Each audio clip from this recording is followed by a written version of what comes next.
and welcome again. Today I want to talk to you about some of the strategies we use with our little ones that we work on early communication skills. And I'm specifically talking about the early intervention part, mostly 12 to 24-month-olds. So one of the strategies we like to use is verbal routines. It's probably one of the most effective and really helpful techniques that we use that basically helps children start filling in words and actually verbalizing and producing words and sounds. So what a verbal routine is, it's just a repetitive, predictable phrase that you say over and over and over again until the child eventually knows what goes in and he or she can fill in the phrase. For example, when we play with bubbles, each time I take out the bubbles, we need to open bubbles. So we would, every single time I pull out the bubbles, I would say, oh, okay, what do? We need to open bubbles. And that's your little phrase that you would use every single time. So after a while, when you're about to do it, the child could say open or fill in open bubbles. Again, you have to do it over and over again many, many times until the child can do it. But what you're doing initially is just modeling. You're gonna say that phrase every single time. And so once you open bubbles, you can then work on another verbal routine. Ready, set, blow. And you would do it every single time. And bubbles are very reinforcing for a lot of children, so that's a good one to use. So every single time you're about to blow, you would say, ready, set, blow. So you would raise your eyebrows as you're saying and waiting for the child to fill in blow and then eventually ready, set, blow. It's gonna take some time, but it is usually successful with most children. You just need to do a lot of repetition. So that's one of the things you can do at home, starting with bubbles. Easy to buy at the Dollar Tree, at Target, and use that to work on this little repetitive phrase. Ready, set, blow, or open bubbles. You can also do open with a lot of things. Open box, open door, open window, open toy, whatever it is, you can always insert that little phrase throughout the day to start making it a verbal routine. So another verbal routine you can use is every time you wake up in the morning, you can make up your own little song or a little phrase that you're gonna do. I like to do with my son, every time we wake up, we say, wake up, everybody stand up, wake up, everybody stand up. So it's just something that's so repetitive and we do it over and over again that eventually my son was able to fill in either up for stand up, or he would start saying wake up. And those are just easy things you can kind of implement throughout the day without really taking the time to specifically sit down and work on communication.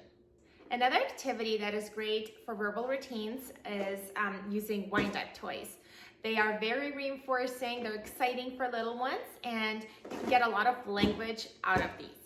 So when I first get the box out, again, I use a clear box where the child can see what's inside to keep it enticing and get that communicative temptation. So as I take out the box, I ask the child, what should we do? Should we open box? All right, let's say it. Open box. And again, you have that repetitive phrase of open box. And then as we open the box, I usually take 2 out. So we always give 2 choices to kind of reduce that load of labeling or saying the word if they don't know it. So I hold them close to my mouth and ask, oh, all right, which one should we do? Panda or horsey? And then you just give them some wait time. Again, don't push, don't be too quick to expect a response. Give it about 5 to 10 seconds. And if the child doesn't respond, that's okay. Just model, oh, panda or horse, and have the child maybe point to it. That's okay. It's all early communication, temptation, and reward your child for trying to communicate. So if it's the panda, then we're gonna start a new verbal routine of either ready, set, go, or you can do 1, 2, 3. So pick one and do it each time, and then eventually wait for your child to fill in that last word or the last two or the whole phrase. So I'll show you the example with the panda. Okay, here comes panda. Ready, set, go!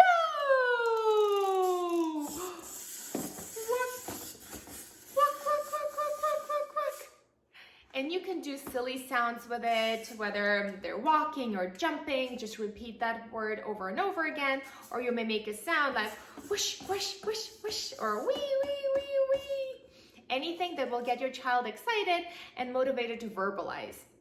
And again, one of the earlier communications and verbalizations might be just little exclamations like wee, or uh-oh, or an animal sound. Those are all great early starts for vocalizations.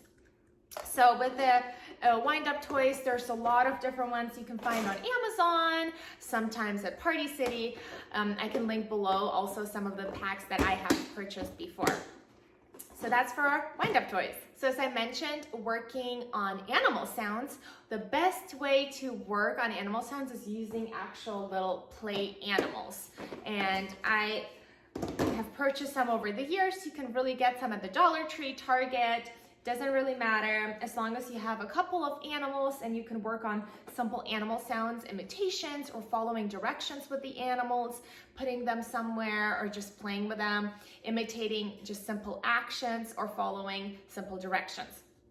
But for imitation, well, again, we start with open box, you work on that verbal routine, and then when I give two choices, let's say we have here cow or pig. Which one should we do?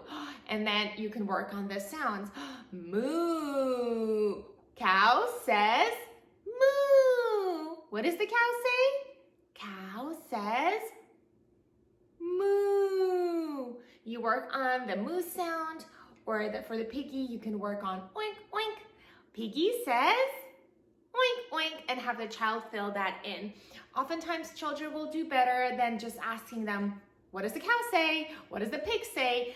Limiting questions is often very helpful when we initially start working with children or even with your own children. It doesn't give them that pressure that they have to perform, or they may feel anxious or stressed if they don't know what to say. So just limiting questions is a great way to interact with your child, and commenting more, you can just model. Initially, they're just picking up whatever you say, so say as much as you can, model a lot of language. Keep it simple, however. If your child is just the one-word phrase, don't produce full-on 6-word sentences. Keep it simple, 1 to 2 word phrases that you want your child to model and then imitate. So with the animal sounds, again, we can work on with a farm, with the different animals. I also love using animal puzzles. With the little ones, sometimes it's really rewarding for them when they do make some sounds. I typically want to stay away from any toys that make sounds or have electronic things on them, as they tend to be distracting or they take away from the child's actual communication and vocalizations.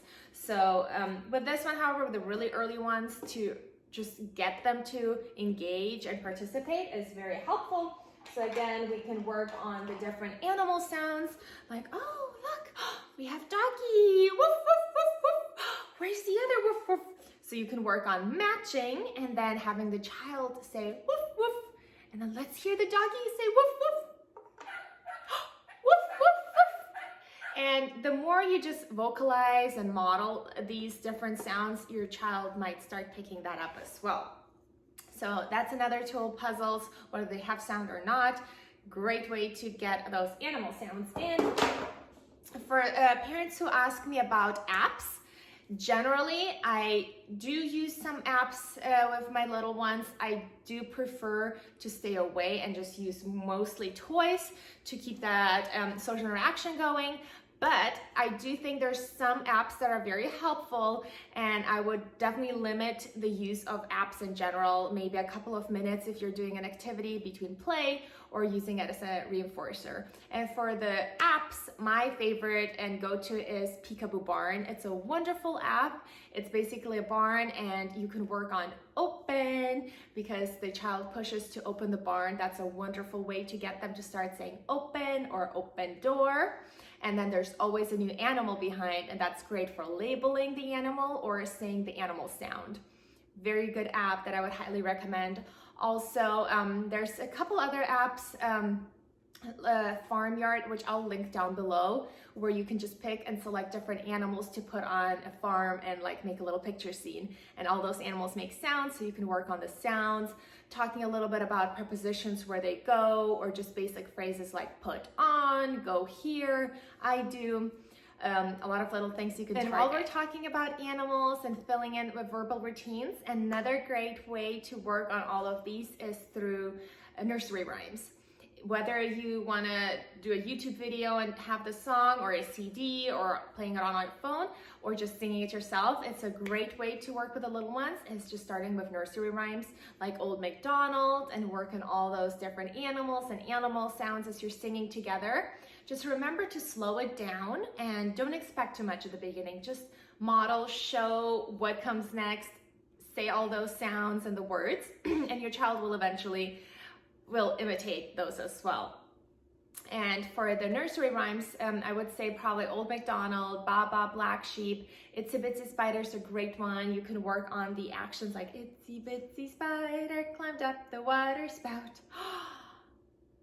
Down came the rain, and you can do that. Down, down, down, down, down, down, down, down, down, down. The more simple, repetitive phrases you use, the more likely the child is going to imitate that. And then if you pair it with actions, it's much more fun. Or up came the sun, and things like that. That makes it more engaging and more fun for little ones to participate. Another tip that I have is that whatever activity you choose, whatever toys you play with, I love to start with always the hello. So whatever toys we get, we're always going to say, oh, hello, pig. Let's say hi to Piggy. Hello, pig. Hello, pig. And we work that. And when we're all done with whatever toys we're playing, we always say, bye-bye, pig. Bye-bye, cow. And you can work on the child saying bye-bye or waving, or filling in the word of the animal or the toy. So, bye-bye, dino, yeah. And just getting some communication and imitation that way. Also, another great song to use for filling in words and getting some imitation is the Zoom, Zoom, Zoom, we're flying to the moon. That's such a good one. It involves a lot of action, and it's really good and fun for kids to do. So I'm just gonna pretend this is my little friend here. So we're gonna do zoom, zoom, zoom, we're flying to the moon. Zoom, zoom, zoom, we're flying to the moon. 3, 2, 1, zoom! So you would do that over and over again, that eventually your child will complete that 3, 2, 1, zoom! Or even the last two, or then the whole phrase. Those are all really great ones to get the child to want to participate and imitate. My last activity that I'm going to talk to you about today are books. And books are a wonderful tool to work on so many language skills. And since we're talking about verbal routines and repetitive phrases, I'm going to share with you my favorite book for that. And that's Brown Bear. I think that's such a good book to work on the different animal and animal sounds, but mostly that repetitive verbal phrase where the child can fill it in eventually. So since every page says, brown bear, what do you see? A lot of children will start saying brown bear, or just bear, or see, filling that what do you see? And then also the phrase I see. And then eventually they can fill in the word for the animal, and you can talk about the sounds that the animals make. So that's a great book that I would highly recommend getting if you want to work on some of these repetitive phrases, filling in words or animals and sounds. And another book that I also really like is the Moo Ba La La La. It's very simple and quick, and it just has a lot of the animals and what sounds they make, and you can work on those skills here as well. So again, I know it's a lot of information, a lot of suggestions, and I just want you to remember while you play with your little one, mainly have fun. Be silly, enjoy it, and I know it's a little bit nerve-wracking or you might be nervous about your child's communication, but you know, you're doing your best, and I'm so proud you're watching this video, and I'm happy you're taking some of these suggestions and using them with your little ones. Again, thank you so much for watching, and I'll see you later. Bye.